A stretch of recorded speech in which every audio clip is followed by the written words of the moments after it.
Leptospirosis நோய் தொடர்பில் விளக்கமளிக்கும் ஊடக சந்திப்பு யாழ்ப்பாணம் திருநெல்வேலியில் உள்ள கால்நடை சுகாதார உற்பத்தி திணைக்களத்தில் இன்று நடைபெற்றது. கால்நடைகளிலே இந்த கிருமிகளின் தாக்கம் எந்த அளவுக்கு இருக்கின்றது என்பதை அவதானிக்க வேண்டியது அவசியமாக இருக்கின்றது. ஏனென்றால் வீட்டில் வளர்க்கப்படுகின்ற கால்நடைகளிலிருந்து கூட தொடர்ந்தும் இந்த நோய் மனிதருக்கு ஏற்படக்கூடிய ஆபத்துக்கள் இருக்கின்றன.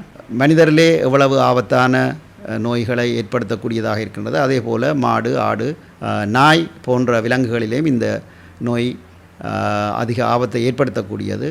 சில விடயங்களை எங்களுடைய கால்நடை பண்ணையாளர்களும் ஏனைய பொதுமக்களும் அறிந்திருக்க வேண்டியது மிகவும் அவசியம்.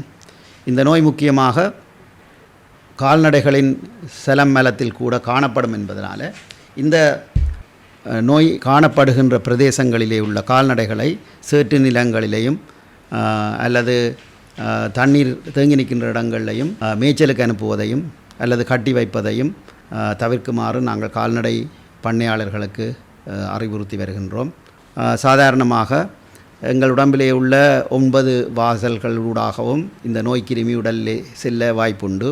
இதைவிட எங்களுடைய தோலிலே இருக்கக்கூடிய சிறிய கீறல் காயங்கள், புண்கள் போன்றவற்றின் ஊடாக இந்த கிருமி மிக இலகுவாக எங்களுடைய தோலை தாண்டி உள்ளே சென்றுவிடும்.